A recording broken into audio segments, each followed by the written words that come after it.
अभी हमारे 4 काउज है ना, हम्म। अभी इसका दिन का खर्चा कितना आएगा? ठीक है, again a very good question. मैं इसको थोड़ा डिटेल में आपको बताता हूँ कि how will this work and 4 animals का आपका क्या कॉस्ट आएगा।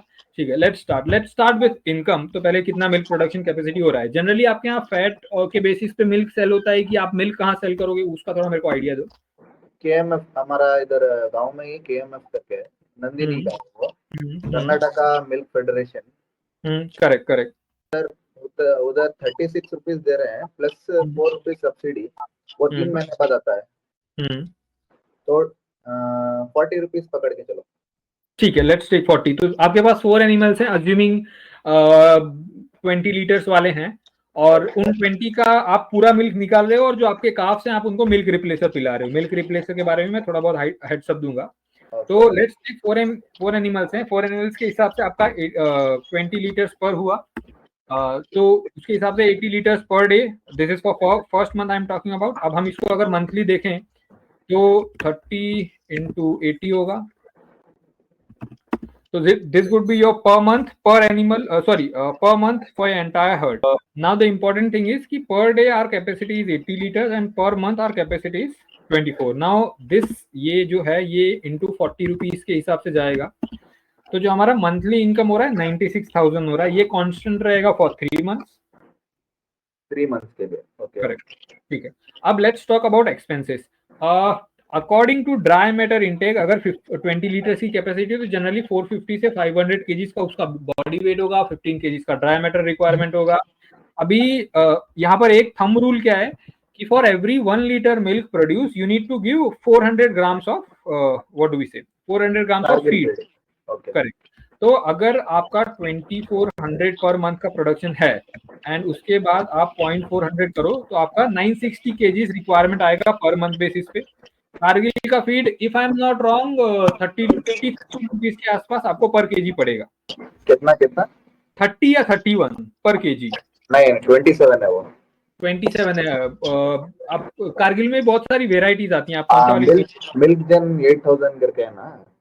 करेक्ट करेक्ट, नहीं ठीक है, परफेक्टली फाइन। आई बिलीव 10,000 की रेंज में भी कुछ एक प्रोडक्ट है उनका, if I am not wrong. किसमें 10,000 के लिए? सेम सीरीज में एक 10,000 का प्रोडक्ट होता है जो हाई मिल्किंग काउस के लिए होता है। ओके ओके, उसका थोड़ा अभी नहीं निकाला इंफॉर्मेशन नहीं, करेक्ट। तो उसका 30-31 रुपीज आता है। बट अगेन आपने बोला कि 27, करेक्ट? ओके, 27। ठीक है, तो लेट्स टेक 27 इंटू 960। तो पर मंथ आपका फीड कॉस्ट 25,920 रुपीज का आ गया। ओके। इसमें आपको, अब मैं एडिशनल इसमें एक्सपेंसेस बता देता हूँ। इसमें आपको प्लस एडिशनल लगेगा 1500 रुपए का, व्हाट डू वी से, नहीं 1500 नहीं, 2500 रुपए का कैल्शियम लगेगा आपको। एडिशनल इसमें लगेगा 900 रुपीज का मिनरल मिक्सचर। इसमें एडिशनल आपको, आपके पास 4 एनिमल्स हैं, 10 केजीज तो 40 केजीज, तो 40 किलो आपको भूसा लगेगा पर एनिमल पर डे। तो 400, ठीक है, परफेक्टली फाइन। ठीक है, अभी तो ये मोटा मोटी 29,000 आपका फीड का कॉस्ट है, आपका मिनरल मिक्सचर का कॉस्ट है, आपका कैल्शियम का कॉस्ट है। यहाँ तक कोई क्वेरी? ठीक है। अब इसमें आपको ग्रीन पाउडर का कॉस्ट आएगा एंड आपको सूखे चारे का कॉस्ट आएगा। जनरली सूखा चारा हमारे यहाँ 5 रुपीज पर केजी मिलता है। आपके पास 4 एनिमल्स हैं, 10 केजी मिनिमम ड्राई मैटर आपको लेना पड़ेगा, तो 4 एनिमल्स का 40 केजी हो गया। तो इक्वल टू 40 इंटू 30, तो 1200 केजी आपका ड्राई मैटर रिक्वायरमेंट हो गया। प्लस ये आपको पड़ेगा 5 रुपीज पर केजी, तो आपका 6,000 रुपए का ड्राई मैटर हो गया। तो 29,000 का आपका ये 6,000 का ये हो गया सम। इफ यू डू दैट 35,000 आपका ये एक्सपेंस हो गया। अब ये जो ड्राई मैटर है इसमें आपको पर एनिमल 200 रुपीज का आपको मेंटेनेंस ऐड करना पड़ेगा। तो क्योंकि हमारे पास 4 एनिमल्स है तो वो 800 हो गया, डिवॉर्मिंग का हो गया या कोई मेडिकल रिक्वायरमेंट आ गया तो 36,000 प्लस पर एनिमल आपको 1,000 रुपीज जोड़ना पड़ेगा miscellaneous expenses। 4 एनिमल्स हो जाएगा 4,000। तो टोटल 40,000 का मुझे आपका एक्सपेंस दिख रहा है। You are selling milk for 96,000 and उसमें से 40,000 का मोटा मोटी आपके एक्सपेंसेस है। ये रॉ फिगर्स है, उसमें आपको बहुत सी चीजें ध्यान देनी पड़ेंगी कि हमने अनएक्सपेक्टेड चीजें नहीं ली। जैसे आप फर्स्ट मंथ पे इंश्योरेंस लेते हो तो 2500 का आपका इंश्योरेंस हो जाएगा, तो 4 एनिमल्स पे 10,000 का इंश्योरेंस हो जाएगा, तो ये 40। पर ईयर है क्या 3 ईयर का है वो? This is for 3 years 2500। Okay okay मतलब हमारे एरिया में, लोकल एरिया में जो अवेलेबल है ये गवर्नमेंट वाला है। आप एक बार अपने एरिया में जो भी आपका नियरेस्ट पशु चिकित्सालय है वहां पर आपको एक बार चेक करना पड़ेगा। प्राइवेट प्लेयर्स भी हैं, बट उनके साइड से सब्सिडीज उतना नहीं होता है, तो उनका काफी एक्सपेंसिव हो जाता है। ओके। ठीक है, तो this is how in a nutshell it looks like. इसमें ये थोड़ा कम होगा, थोड़ा ज्यादा होगा, एआई की कॉस्ट आएगा, तो मोटा मोटी यू कैन अज्यूम कि you're making somewhere around 35 to 40,000 on a monthly basis. That is purely a profit form. Now because क्योंकि शुरुआती दौर में आपका इनिशियल इन्वेस्टमेंट है, तो आपको ये 40,000 35,000 दिखेगा नहीं, क्योंकि आपने अभी भी ज्यादा पैसा लगाया है, बट लॉन्ग टर्म में 1 year 2 year down the line you will see this money. Okay okay. any other questions, anything else I can take it up? Green powder का खर्च होता है नहीं? ग्रीन पाउडर आपको 0.80 पैसा पड़ेगा पर केजी। अगर आपकी खुद की, जैसे आपने लैंड लीज पे लिया है, आपका seed cost, harvesting cost, water cost सब आप मिला लो, तो आपको 80 पैसा पर केजी ग्रीन पाउडर पड़ेगा। एंड ये ड्राई मैटर रिक्वायरमेंट पे आ जाता है। ग्रीन पाउडर में जनरली 25 to 30% ड्राई मैटर होता है। तो एक एनिमल जिसका 15 केजी का ड्राई मैटर है, उसको आप 10 केजी भूसे से पूरा कर रहे हो, तो बाकी जो 5 किलो है उसको आपको हरे चारे से पूरा करना पड़ेगा। क्योंकि आप एक हरा चारा देते हो तो उसको 250 से 300 ग्राम ड्राई मैटर मिलता है, तो आपको उसको 10 to 12 KG per day green powder देना ही पड़ेगा। Okay okay. तो अमन भाई, हमारा जो प्लान है ना, अभी हमारा शेड का कंस्ट्रक्शन जो है 10x40 है, 10x40 400 स्क्वायर फीट है। Length and breadth 40। तो उसमें आराम से एक 8 का 4 big cows and 4 small calves आराम से आएंगे, आराम से आएंगे। They are manageable, and every month we are planning to add a cow. Is it good or is it bad? Don't add every month. हर महीने ऐड मत करो, तब ऐड करो जब आपके ये जो एनिमल्स है ये कंसीव कर जा रहे हैं। Okay okay okay. तो लेट्स से आपने एक एनिमल लाया, 2 months बाद आपके, अच्छा आपका टारगेट होना चाहिए कि दूसरे से तीसरे महीने के अंदर ये 4 के 4 एनिमल कंसीव हो जाएं। जैसे ही एनिमल कंसीव हो जा रहा है, आप तब एनिमल परचेज करो। कंसीव होने का भी साइन क्या है कि आपने एआई करवाया, 28 दिन बाद आप प्रेगनेंसी किट यूज करो। किट से आपको एक कंफर्मेशन आ जाएगी कि एनिमल कंफर्म प्रेग्नेंट है। जैसे ही आपको एक एनिमल कंफर्मेशन मिला, तब आप एक एनिमल ऐड करो। Okay okay, correct. क्योंकि आप लेट से आपने फर्स्ट मंथ 4 एनिमल्स लेके आए, सेकंड मंथ आपने एक ऐड किया, थर्ड मंथ आपने एक ऐड किया, थर्ड मंथ आपके बाकी जो 4 एनिमल्स है वो हीट पे आए, और अगर वो पहली बार में कंसीव नहीं करे, तो होगा क्या कि आप एनिमल्स लाते जा रहे हो, एनिमल्स कंसीव ही नहीं कर रहे हैं। आपका हमेशा टारगेट होना चाहिए 12 महीने में एक एनिमल से एक डिलीवरी लेना। ये आपका टारगेट होना चाहिए। हर साल एक जानवर से एक डिलीवरी लेना। ये अगर ये नहीं हो रहा है तो आप लॉस कर रहे हो। Okay okay okay. Any other questions? कोई और सवाल अखिल? और तो कुछ सवाल तो इतने ही थे। बताओ, कोई चीज मैं मिस कर रहा हूँ क्या इसमें?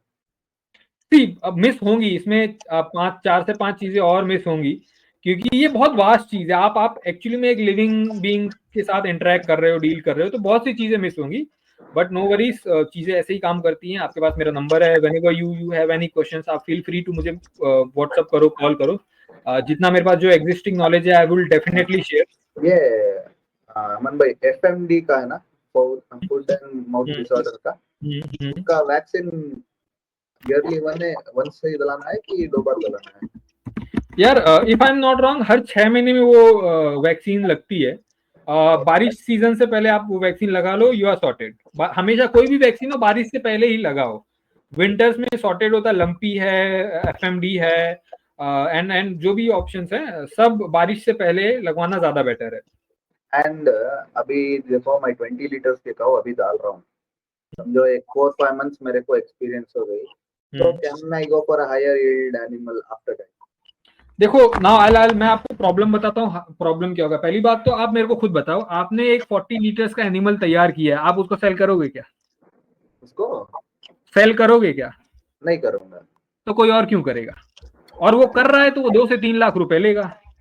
हाँ, वो अब तो आपको सही भी ये चीज पता है, अगर मैं 2 लाख एक एनिमल के लिए दे रहा हूँ जो 40 लीटर देगा, इससे अच्छा मैं उस 2 लाख में 3 एनिमल्स ले लूं जो मुझे 60 लीटर दे देंगे। है। हाँ वो तो सही बात है। तो तो अगर हमारा लॉजिक किसी इसमें को जो क्या संबंध है, हम्म इसमें जो लॉजिक है, जैसे अभी आपने बोला कि 3 एनिमल 20-20 लीटर के देते हैं, तो हम्म उसका 60 लीटर होगा, एक एनिमल 40 लीटर देता है, सही ना? तो तो अब मैं आपका लॉजिक समझ रहा हूँ, आपका कॉस्ट कम हो जाएगा एक एनिमल में हाँ और मैनेज करना कम हो जाएगा, एब्सोल्युटली फाइन, ये बहुत करेक्ट चीज है। लेकिन प्रॉब्लम ये है कि पहली बार 40 लीटर्स वाला एनिमल मिलना मिलना बहुत मुश्किल है। ऐसा नहीं है, नहीं है मार्केट में है, लेकिन वो जिनके पास है वो सेल थोड़ी ना करना चाहेंगे। सेल नहीं करेंगे। अगर कोई Correct. प्रॉब्लम होगा, अभी हाँ गाय खरीदने जाना है तो भी बहुत सारे पॉइंट्स हैं देख के खरीदने के लिए, उसका पैर का डिस्टेंस अगर स्ट्रेट खड़ा है, और उसका ग्लैंड का जो नर्व जाता है, वो सब थोड़ा अभी सीख रहा हूँ, तो देख नहीं नहीं के। ठीक है। आप सी मैंने बहुत मैं आपको हम जब कॉल पे भी कनेक्ट किए थे तब तभी मैंने ये बोला, आप कहीं जाओ 10-15 दिन सीखो और हाँ ऐसे फार्म पे जाओ जो 20-30 लीटर्स वाले एनिमल्स हैं। 10-12 वाले के पास जाने की कोई मतलब नहीं है। ऐसे फार्म पे जाओ जहाँ 25-30-40 लीटर्स वाले एनिमल्स हैं, उनको देखो, उनको सीखो। जब तक आपके पास वो प्रैक्टिकल नॉलेज नहीं आएगा कुछ नहीं। हमने जो सारी बातें की सब थियोरेटिकल है कि हाँ इतना लगेगा इतना आएगा, प्रैक्टिकल आप करने जाओगे तो आपको समझ नहीं आएगा पैसा कहाँ से आया कहाँ चला गया। हाँ हाँ। तो जितना प्रैक्टिस आप एक्सपीरियंस ले सकते हो वो काम आएगा। बट हाँ, आपका लॉजिक सही है कि 40 लीटर 35 लीटर्स वाले एनिमल्स लेना, अगर आपको मिल रहा है तो आप डेफिनेटली लो। बट इससे भी इम्पोर्टेंट, आप खुद घर पे अच्छे सीमन, अच्छे बुल का सीमेन इंसेमिनेट करवाओ एंड अच्छे फीमेल काफ तैयार करो, दैट इज बेस्ट। उससे बेस्ट एंड कुछ नहीं है। जो फीमेल काव्स है ना, उसको हम उसे ही रेयर करके उसे ही ये कर सकते हैं ना, उसे हाँ सेल हाँ। करने की कोई जरूरत नहीं है। ये एक बार वापस क्वेश्चन पूछना, मैं समझा नहीं।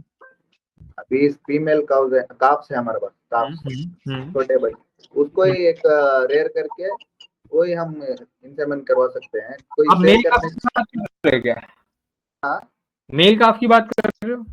Female female carbs. तो फीमेल, हाँ हाँ, आप फीमेल का रेडी करो और उनसे उनमें इंसेमिनेशन करवाओ। This is what we call आपका खुद का जनरेशन। जब तक आपके फार्म पे आपका खुद का तैयार किया हुआ फीमेल रेडी मिल्क नहीं देगा, तब तक आपका फार्म प्रॉफिटेबल नहीं होगा। ये सिंपल लॉजिक है। नहीं तो हर साल आपको बाहर से ही एनिमल खरीदना पड़ेगा, जो प्रॉफिट आप कमाओगे एनिमल खरीदने में लगा दोगे। हाँ हर साल बाहर से खरीदना पड़ेगा अगर हमारे को फीमेल पास, और उसके लिए वो सीमन जो है ना वो स्ट्राइक कर देते हैं, आपको पता है क्या? एबीएस स्ट्राइक है, एबीएस हैमर है, तो एबीएस कंपनी है, उसमें अलग अलग बुल्स हैं। आप थोड़ा एक बार आप एनिमल्स ले आओ तो एक बार वीडियो कॉल करो मुझे, मैं थोड़ा एनिमल्स को देखता हूँ। हर एक एनिमल का एक कैरेक्टरिस्टिक्स होता है। तो लेट्स से एग्जांपल के लिए मैं आपको एक इंसान का एग्जांपल देता हूँ। लेट्स से एक आपके पास मेल है जो बहुत टॉल है और एक फीमेल है जो बहुत शॉर्ट है। अब आपको चाहिए कि इनका जो आने वाली जनरेशन हो, मुझे इसमें टॉल इंडिविजुअल चाहिए, तो आपको मतलब एक टॉल मेल की जरूरत पड़ेगी। ये सेम लॉजिक एनिमल्स में होता है। लेट्स से आपके पास एक एनिमल है जिसका मिल्किंग कम है, लेकिन उसका बॉडी स्ट्रक्चर बहुत बढ़िया है, she is very strong, build beautifully and good weight, good muscle mass. But क्योंकि उसका मिल्क प्रोडक्शन कैपेसिटी कम है, तो आपको एक ऐसे बुल का सिलेक्शन करना होगा जिसकी मदर का ट्रैक रिकॉर्ड 15,000-16,000 लीटर्स पर लैक्टेशन हो, ताकि जब उससे जो फीमेल काफ आएगी उसका मिल्क प्रोडक्शन कैपेसिटी बढ़ जाएगा। ये first example. Another example, let's say आपके पास एक एनिमल है जिसकी मिल्किंग कैपेसिटी बहुत बढ़िया है, लेकिन she is weak on her legs, she is weak on height. तो आपको एक ऐसे बुल का सिलेक्शन करना पड़ेगा जिसकी हाइट बहुत बढ़िया है, बिल्ड बहुत अच्छा है, कॉम्पैक्ट अडर है। तो ये चीजें ध्यान देनी पड़ेगी आपको। तो अब मैं खरीदने जाऊंगा ना, तो उसका हाइट वेट सब चेक करके लेना पड़ेगा क्या? अब यस, ये चीजों का ध्यान रखना पड़ेगा। मतलब मैं आपको 2-3 पैरामीटर्स बोल देता हूँ। पहली बात तो उसके घुटने चेक करो, घुटने छिले हुए तो नहीं है। ओके। लेग स्कोर चेक करो, चलने में वीक तो नहीं है कहीं पर, बहुत ज्यादा हाइटेड नहीं होनी चाहिए, नहीं तो लेग से प्रॉब्लम होने के चांसेस होते हैं। अडर चेक करो, कॉम्पैक्ट अडर है कि नहीं है। मिल्क वेन चेक करो, कैसे मिल्क वेन है। लैक्टेशन चेक करो, तो जो आगे के 2 पैर होते हैं, तो जहां से वो पैर बॉडी से ज्वाइंट होते हैं वो चेक करो, बहुत ज्यादा फैले हुए तो नहीं है, बहुत ज्यादा गैप तो नहीं है। अगर बहुत ज्यादा गैप है तो मतलब 4th-5th लैक्टेशन की एनिमल्स हैं। तो ये कुछ ओके। बेसिक पैरामीटर्स होते हैं, ये पैरामीटर्स आप चेक करो तो आपको आइडिया हो जाएगा। इसीलिए मैंने बोला आप फार्म्स पे विजिट करो, देखो वहां पर फर्स्ट लैक्टेशन वाली और 4th लैक्टेशन वाली में क्या डिफरेंस है, तो आपको प्रैक्टिकल आइडिया आएगा कि ये क्वालिटी है, ये कैरेक्टरिस्टिक्स है एक अच्छे एनिमल्स की। Okay okay. आप बहुत अच्छा समझाते हो सब चीज। अरे परफेक्टली फाइन, कोई नहीं यार। मैं भी एक, जैसा मैंने बताया, एक टाइम पे मैं आपकी पोजीशन में ही था, धीरे धीरे सीख सीख के इस पोजीशन पे पहुंचे हैं। आपको भी कभी मौका मिले या किसी और को आपके थ्रू हेल्प चाहिए तो definitely feel free to pass on this information. या एक को दूसरे की मदद करना चाहिए। डन, परफेक्ट यार, वो that is the best practice. चलो, anything else, any other questions before we wind up the call? नहीं, इतना तो I think everything is still, अब बहुत कुछ है सीखना है, इसमें सीखने का तो खत्म नहीं होगा। Correct correct. अभी फिलवक्त के लिए तो it's okay, it's fine. Perfectly fine, Akhil. We are already connected on Instagram and WhatsApp. तो कभी भी कोई रिक्वायरमेंट आता है तो feel free to DM me. Perfect, चलो यार, great connecting to you, thank you, bye. Thank you Aman, bye.